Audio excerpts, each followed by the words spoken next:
There are men on the land who are sawyers. There are men who have lived to be 99ers. And every one of them has known the sea, has come to know the sea.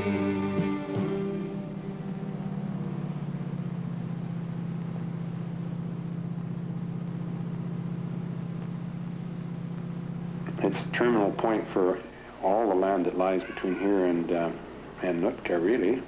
I think it's the largest piece of Vancouver Island, if you fly over it, that's absolutely still in its virgin state.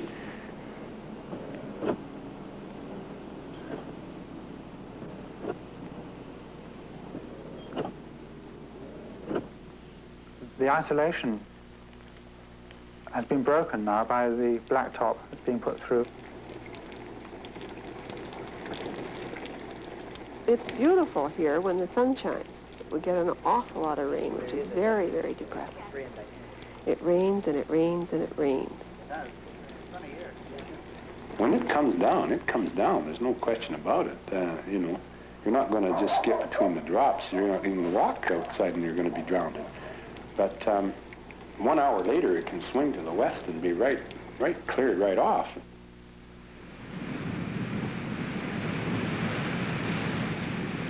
The kind of storms, the ancient mariner-type storms that come in the winters, and the waves crash over the rocks 50, 60 feet, and the spray. If you go out on the shore to take photographs, the salt spray just covers your lens and you can't begin to do it. The wildness, the craziness, the wonderful, those waves are pumping in from down the storms in the South Pacific, and you can feel it, the vibration coming in and smashing all over the beach.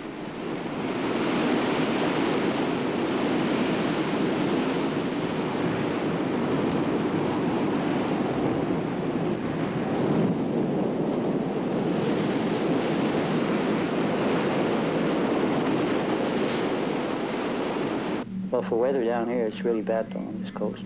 You know, there's a lot of boat go down, especially on herring. This year has been a little bit better for fishermen, though they didn't lose as many as last year. Last year we lost about 14 guys just during the herring. This year has been a little bit better. I came out here having purchased me a schooner, the presumptuous dream of a man who had never been to sea. Scraping caulk and pitch and restoration, the kind of man I had never thought to be, never thought to be.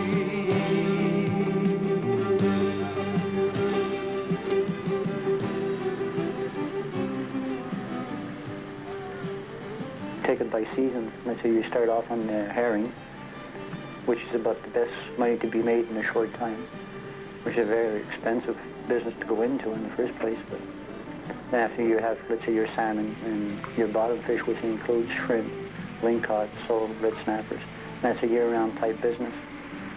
I'd say the best fishing would be like on herring, then after that it'd be on shrimp, salmon, and then bottom fish with gray cod, sole and stuff.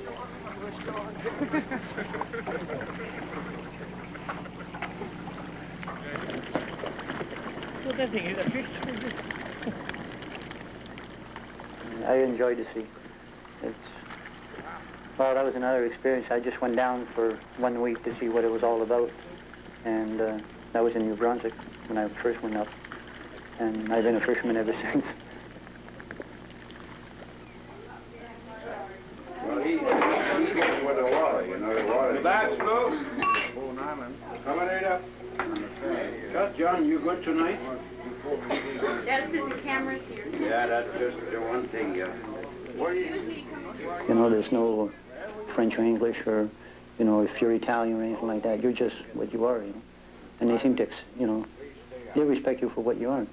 Because there's about every nationality you want here in Tofino for 500 people. And yet everybody gets along really good. You know, and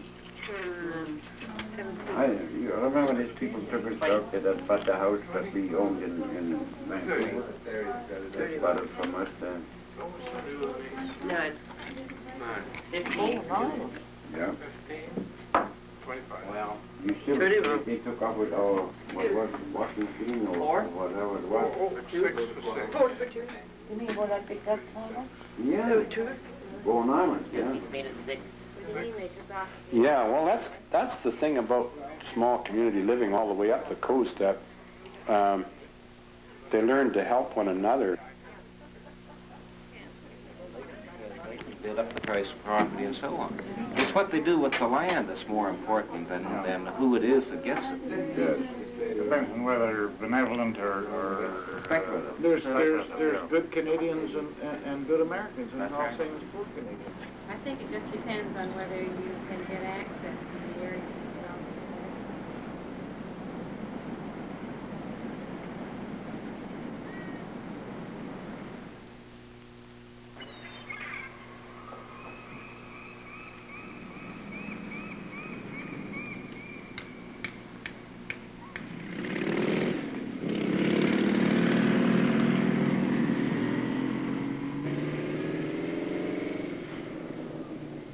We have spent centuries now dissecting and analyzing the human being, and now it's time to put them back together again. And here, Tofino seems to have done that. They take people as a whole. They don't bother to psychoanalyze or to dissect or to do that. It's a very honest town because it's a very small town. You first of all, I think if you've been here for quite a few years, you get seniority. No, I don't know if that's the right word. If they see your face for a long time, you're accepted. Even if you're, oh, that's crazy old goofy, or there's a guy, a logger here, who's an established citizen, he's been here all his life. They call him Ordinary Ralph. I mean, what a name. Fantastic. He's even got a corner named after him, Ordinary Corner now. And he's a logger. He lives with his chainsaw. And I love these characters.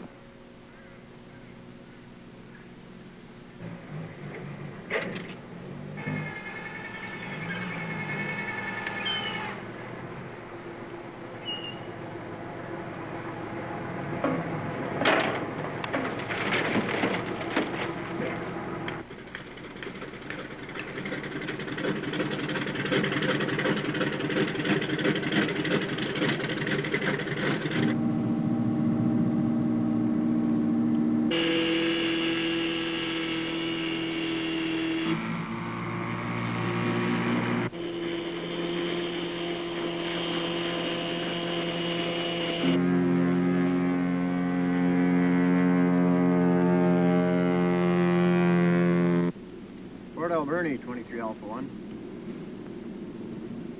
Okay, policing the village of Tofino, it's relatively quiet as far as crime goes. I think you find that in policing of a small town, people tend to make big problems out of small problems that you wouldn't run into in a city. For example, people do complain about neighbors' dogs barking, this type of thing.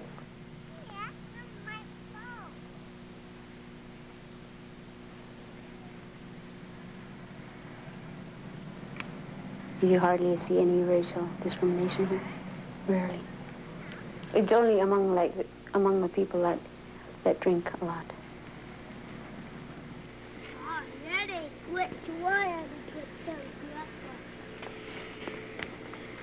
It's different now.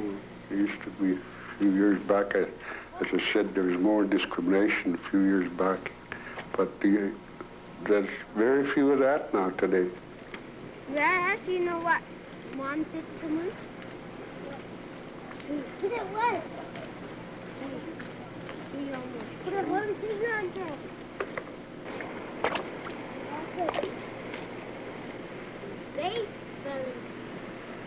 I got 6 children, 17 to 10 years, none of them talk Indian at all. That's kind of pathetic, we're losing our culture, you know, part of our culture.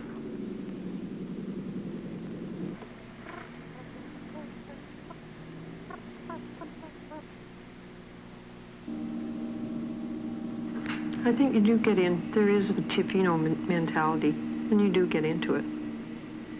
Just slow pace. You don't have to prove anything to anybody.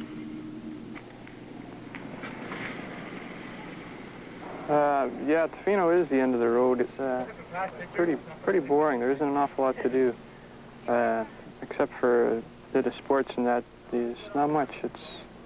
It's pretty well sterile. I don't really have any pity for those kids because living here it's really good for your imagination. It makes you, I think, a better person. You know, because you don't need to go to the movies. You don't always need to go out all the time.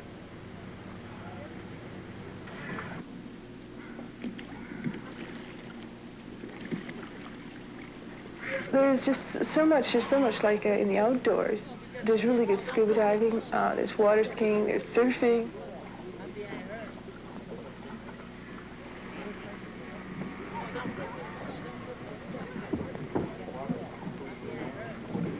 There's nothing like surfing all year round to keep the colds away and keep you healthy.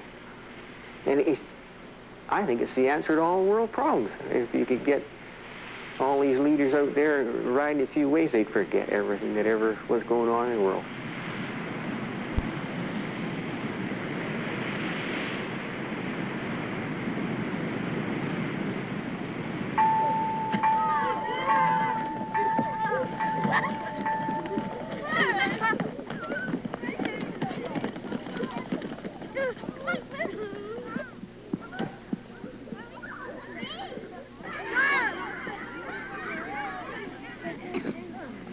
Going to school here, I think, was one of the happiest times of my life. I just dug it so much.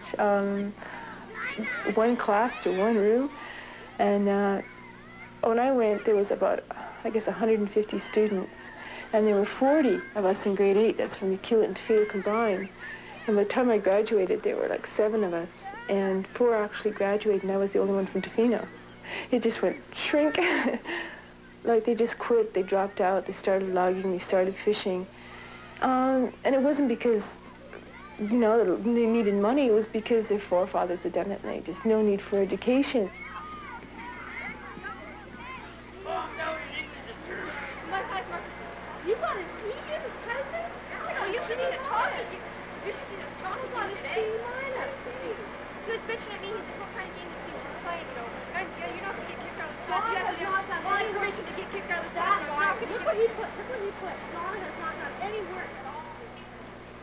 Today's young worker or a teenager has so much at his disposal.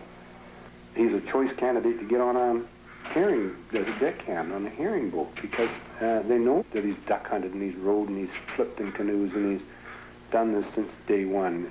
Like, you know, they know he can tie knots and they know he's been in boats. They know if he had put in a life raft that he's not going to scream or something. He's going to, you know, this is certain things that are installed into him.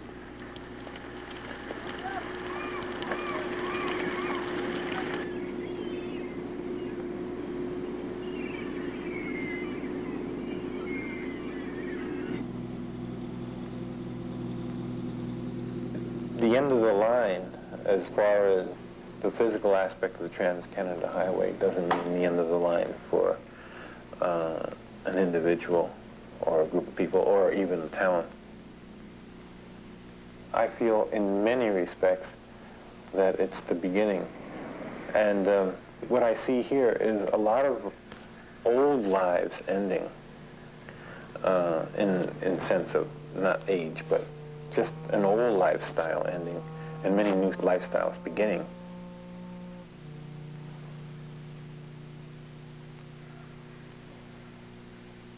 When I came to Tofino on the west coast, I thought I would spend 2 weeks, and those 2 weeks were enough to show me the hills and the mists and what they can do.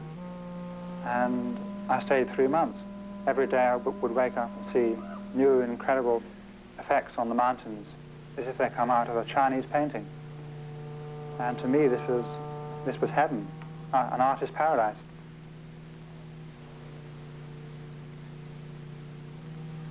But we are isolated and culturally pretty well starved, and we need the artists and sculptors, photographers who do live around here because of the beautiful scenery.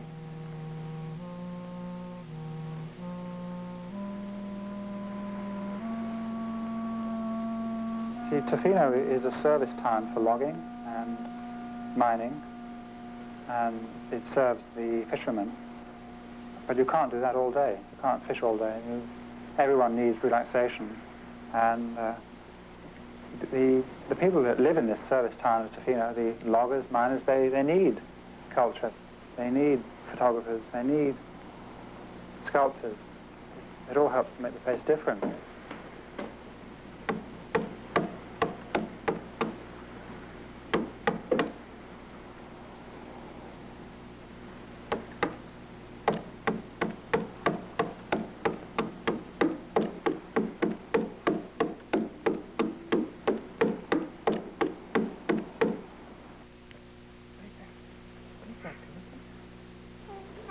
I lived in a 7-foot by 11-foot shack, all for one winter, full winter, and about 2 years on the outside beach, just made of plastic with a driftwood thrown over it so you don't see the plastic.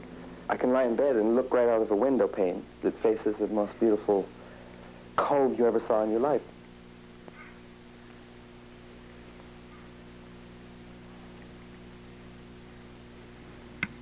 I'm carving a piece of yellow cedar because I came to this coast because of the wood. I just absolutely adore the beautiful different types of wood. Even oriental wood comes in here. Sometimes teak and mahogany and rosewood. Not rosewood. It's sort of like a sandalwood. And I came here to carve the wood in '69, I think. I had been traveling around the world. I wanted to get away to some place that was remote.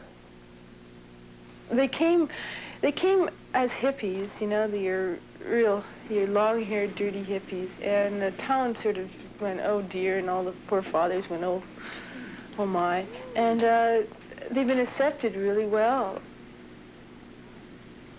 Like, I think they came because they found that, well, here's a place where you can be yourself.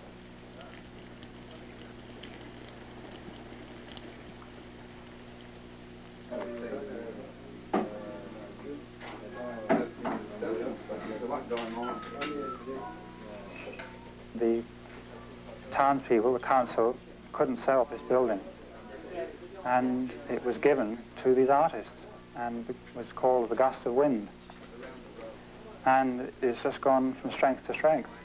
They built shops and stores, and the artists now work here whenever they feel like it, and dances are held. It's a real community arts centre.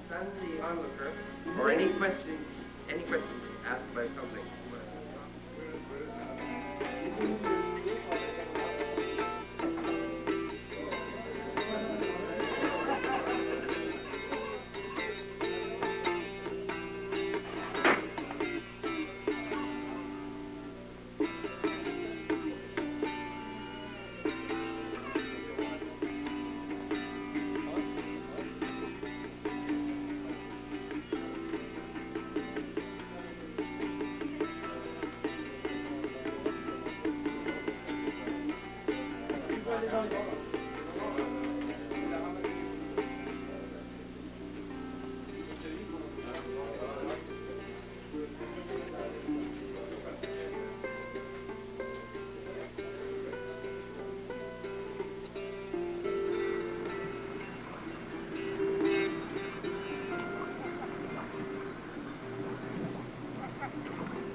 The artists can be seen down at the herring plant, and the next moment they're up in the Gust of Wind doing their pottery, or talking with the fishermen in the pub.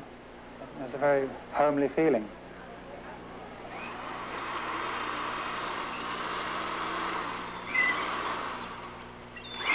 The community itself, well, let's put it this way, even the mayor or anybody in town would, you know, they'll talk to them, and if they need somebody to work, you know, to give them a hand, they'll go over there and ask them, you know, can you spare a couple of days' work or something? And they'll say, sure, they'll come down and help you. Well, that should do it.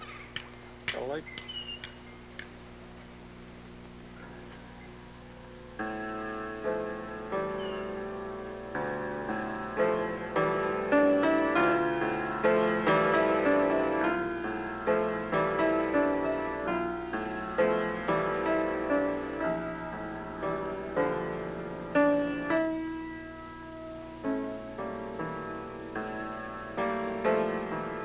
I found a business and a job, I will say, that was going to be able to afford me to lend more time than I have been lending to my artistic endeavor.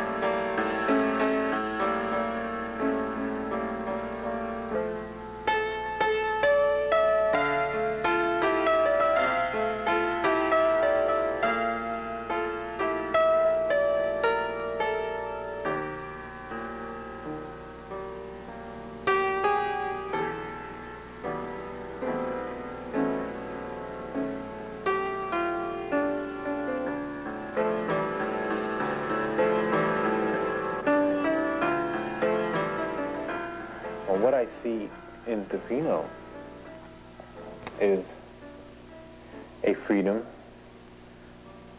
and an independence. And it's not only what you see, it's what you feel when you come here. You realize that on this peninsula, you're many, many miles away from any other city. And you begin to realize here is a small village which is self-sufficient and taking care of its own problems in essence. And I feel this is the way human beings should be.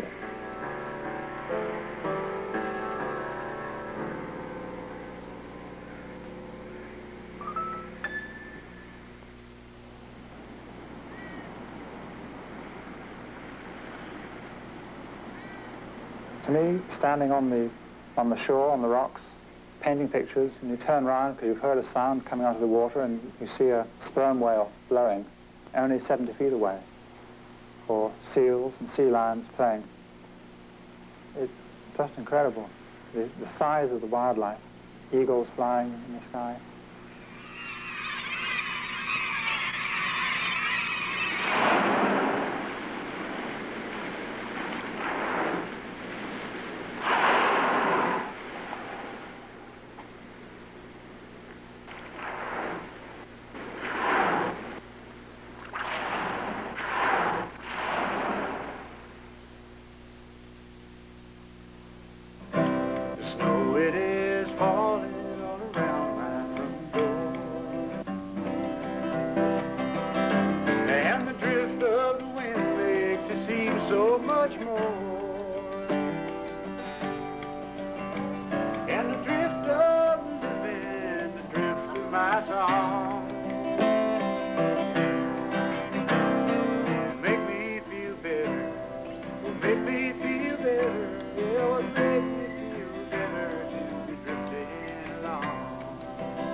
shine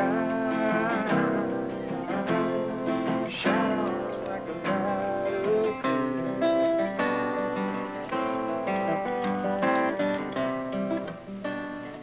Here, you know everyone all over town, and they know you. They know what you do, and it's a nice feeling because you don't feel alone. And so the things that are ending in Tofino are the so-called modernization of the human being.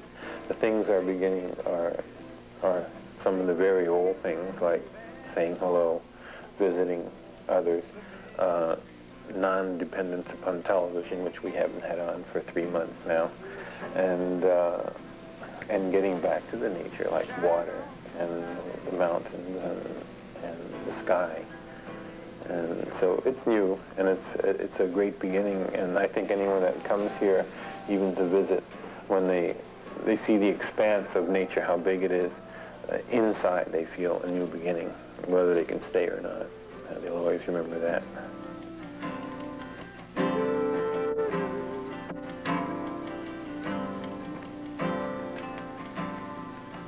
I can never think of an ending. I always like to stretch it and suspense it. I got it.